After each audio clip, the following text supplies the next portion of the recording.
चलिए, SP classes education point की online classes में आपका स्वागत है। आज नरेशन का सेकंड स्टेप, दूसरा लेक्चर, जिसमें आज हम आपको बताएंगे कि डायरेक्ट को इनडायरेक्ट में बदलते कैसे हैं। डायरेक्ट स्पीच को इनडायरेक्ट स्पीच में बदलते कहते हैं। पिछले वीडियो में मैंने आपको बताया था कि इसके बदलने के 5 स्टेप होते हैं। पहला स्टेप रिपोर्टिंग वर्ब, दूसरा स्टेप मैंने बताया था इन्वर्टेड कामा हटा के कनेक्टिव वर्ड लगाना, तीसरा स्टेप मैंने आपको बताया था कि पर्सन चेंज, और चौथा स्टेप आपका था कि टेंस में परिवर्तन, और पांचवा स्टेप आपका था अदर पार्ट ऑफ स्पीच या निकटता को दूरी में परिवर्तित करने वाले शब्दों में परिवर्तन। ठीक है। आज हम आपको बताते हैं कि डायरेक्ट को इनडायरेक्ट में बदलने के मुख्यतः 3 बिंदु हैं, अर्थात 3 बिंदुओं पर मुख्यतः परिवर्तन होता है। पहला क्या है? पहले बिंदु क्या है? Change in tense. दूसरी बिंदु क्या है? Change in person. और तीसरी बिंदु क्या है? Change in other. और तीसरा स्टेप था change in other parts of speech. Change in other parts of speech, मतलब अन्य पार्ट ऑफ स्पीच में परिवर्तन, जिसमें आपको नाउ का जस्ट, देन का सॉरी नाउ का देन, जस्ट का देन, टुडे का दैट डे, टुमारो का द नेक्स्ट डे, स्टरडे का द प्रीवियस डे आदि में परिवर्तन होता है। ये आपका पांचवा स्टेप मिलेगा, जो पांचवी बिंदु है। ठीक है। मुख्यतः 3 बिंदु है। पहला टेंस में परिवर्तन, अर्थात रिपोर्टिंग वर्ब के रिपोर्टेड स्पीच के वर्ब के टेंस में परिवर्तन किया जाता है। कब? जब रिपोर्टेड स्पीच आपका पास्ट टेंस हो। ठीक है ना। तो हम पहले अध्ययन करते हैं चेंज इन टेंस। क्या अध्ययन करते हैं? Change in tense. Change in tense. अब देखिए, पहले एक एग्जांपल आप देख लीजिए। Ram said to Mohan,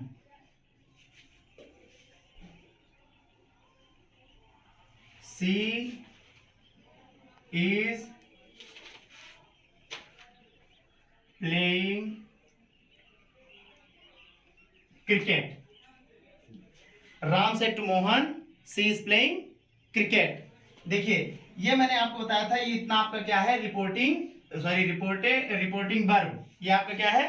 reporting verb. और ये क्या है? Reported speech.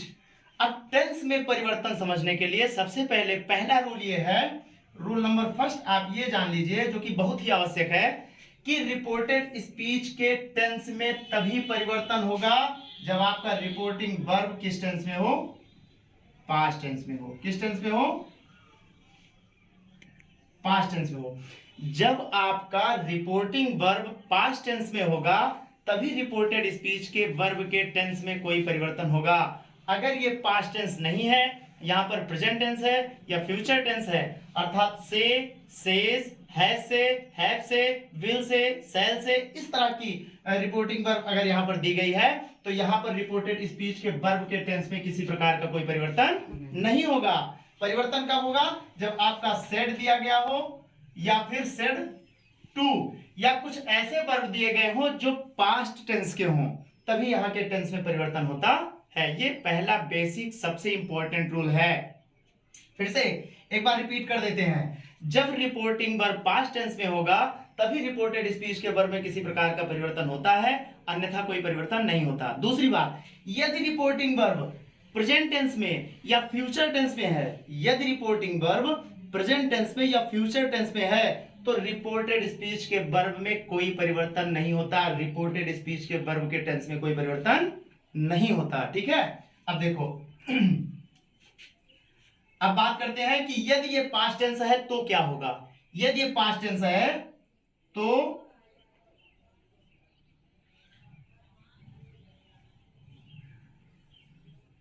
यदि ये पास्ट टेंस है तो इसकी क्रियाएं, ये जो रिपोर्टिंग वर्ब की क्रिया जो है, वो अगर प्रेजेंट इंडिफिनिट में है, अगर वो प्रेजेंट इंडिफिनिट में है, तो बदल के किस में हो जाएगी? वो बदलकर पास्ट इंडेफिनिट में हो जाएगी। पास्ट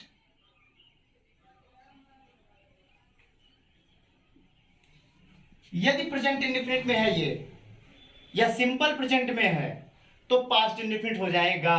कैसे, आप देखिए हम कैसे जानेंगे कि ये प्रेजेंट इंडेफिनिट या पास्ट। जैसे कुछ बच्चे ऐसे होते हैं जो बेसिकली नरेशन पढ़ते हैं, जो शुरुआत नरेशन, जो पहली बार आए नरेशन पढ़ने के लिए, उनको बता दूं कि वो कैसे पहचानेंगे कि ये किस टेंस में है और रिपोर्टेड स्पीच किस टेंस में है। इसकी सबसे आसान, सबसे ट्रिक और सबसे बेसिक पहचान ये है। यहां पे मैं आपको एक ट्रिक दे देता हूं, इससे आप ये पहचान जाएंगे कि ये किस टेंस में है, ठीक है ना। अगर प्रेजेंट इंडेफिनिट में होगा तो आपको वर्ब की फर्स्ट फॉर्म, वर्ब की फर्स्ट फॉर्म या वर्ब की फर्स्ट फॉर्म में एस या ईएस मिलेगा, या आपको डू या डज मिलेगा, डू या डज मिलेगा। अगर सेंटेंस नेगेटिव होगा या सेंटेंस इंट्रोगेटिव होगा तो आपको डू या डज मिलेगा प्रेजेंट इंडेफिनिट टेंस में।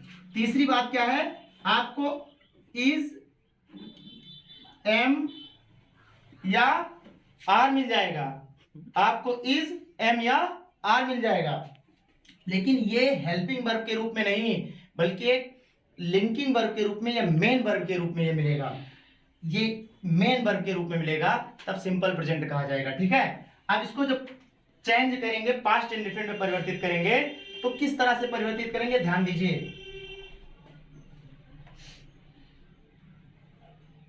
ये वर्ब फर्स्ट या वर्ब सेकंड है तो पास्ट में क्या हो जाएगा, वर्ब सेकंड। वर्ब फर्स्ट है या वर्ब फर्स्ट पे यस है, यस है तो वर्ब सेकंड हो जाएगा। अगर डू या डज है तो क्या हो जाएगा, डिड हो जाएगा, ठीक है ना। अगर वर्ब सेकंड है तो डू या डज है तो क्या हो जाएगा, डिड हो जाएगा। अगर लिंकिंग वर्ब के रूप में इज, एम, आर का प्रयोग किया गया है तो यहां पे क्या हो जाएगा, वाज या वर्ब हो जाएगा। अब इस एग्जांपल को देखते हैं। क्योंकि एग्जांपल देते समय ये कॉन्टिन्यूअस में था, अब हम पढ़ा रहे हैं प्रेजेंट इंडेफिनिट, तो इसको पहले प्रेजेंट इंडेफिनिट में कर देते हैं, ठीक है।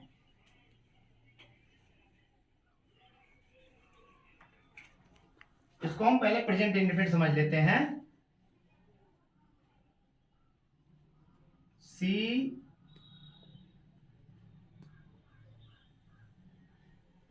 Rights a letter, she writes a letter. देखो मैंने बताया था या तो आपको वर्ब फर्स्ट मिलेगा या फिर वर्ब फर्स्ट में यस या यस मिलेगा। यहां राइट में क्या मिला है, एस या ईएस मिला है, अर्थात ये प्रेजेंट इंडेफिनिट टेंस में है, ठीक है ना। अगर ये सी सिंगुलर के बजाय यहां पर कोई वी होता, यू या वी होता, तो ये राइट ना होकर के क्या हो जाता, राइट्स ना होकर के क्या हो जाता, राइट हो जाता, तो आपका वर्ब फर्स्ट हो जाता।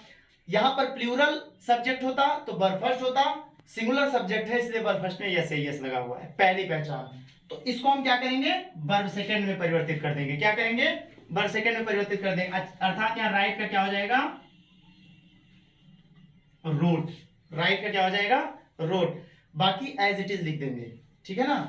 तो यहां पे क्या लिख देंगे, सी रोट अ लेटर। अब यहां देखो सिंपल सेंटेंस है, चूंकि असर्टिव सेंटेंस है इसलिए सेट टू को किस में बदल देंगे, राम टोल्ड मोहन दैट। ये सेट टू का टोल्ड कैसे हुआ ये हम आपको असर्टिव पढ़ाएंगे, जब ये तीनों बेसिक पॉइंट पढ़ाने के बाद उसमें बताएंगे। कनेक्टिव वर्ड दैट कैसे लगा ये हम आपको असर्टिव सेंटेंस में अभी आगे बताएंगे, जब तीनों स्टेप पढ़ा लेंगे तो उसके बाद हम आपको बताएंगे, ठीक है ना। बाकी रोट अ लेटर हो गया, ये तो हो गया आपका पहला स्टेप, पहला स्टेप। दूसरा स्टेप हम समझते हैं डू या डज का डिड कैसे होता है। नीचे देखिए अगले दूसरे एग्जांपल पर ध्यान दीजिए। Ramu said she does not play hockey. Ramu said she does not play hockey, ठीक है। अब इसको देखिए, चूंकि यहां ऑब्जेक्ट नहीं दिया गया है इसलिए इसको क्या कर देंगे, रामू सेड ही करेंगे। वो टोल्ड कैसे होता है मैं आपको बताऊंगा अभी। दैट सी, यहां पर डज नॉट है, मैंने बताया था आपको कि अगर इंट्रोगेटिव होगा या नेगेटिव होगा तो डू या डज का प्रयोग मिलेगा, उसको हम किस में बदल लेंगे, डिड में। तो क्या हो जाएगा, सी डिड नॉट प्ले हॉकी। ठीक है, अब ये हो गया डू या डज डिड में कैसे बदला। अंतिम स्टेप और लास्ट स्टेप पर ध्यान देते हैं कि इज एम आर कैसे बदलता है। सिंपल प्रेजेंट में कैसे इज एम आर मिल जाएगा, इस पे थोड़ा सा ध्यान देते हैं।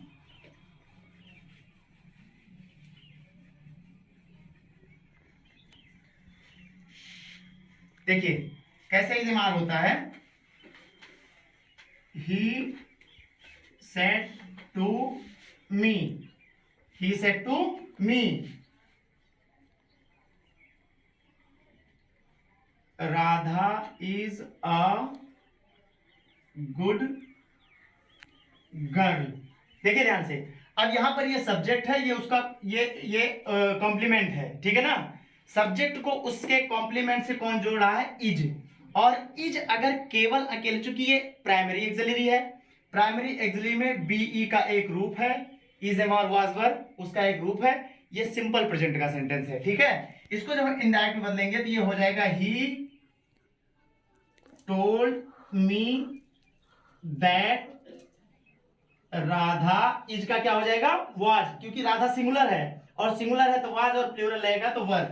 Radha was a good girl, Radha was a good girl. इसी तरह से अगर यहाँ पर एम है या आर है, सिंगुलर है तो वाज, और प्लूरल अगर आर है तो वहां पे क्या हो जाएगा, वर हो जाएगा। इस दूसरी क्लास में इतना ही, बहुत बहुत धन्यवाद। अगर बात अच्छी लगे तो वीडियो को शेयर करिए, लाइक करिए और सब्सक्राइब करिए।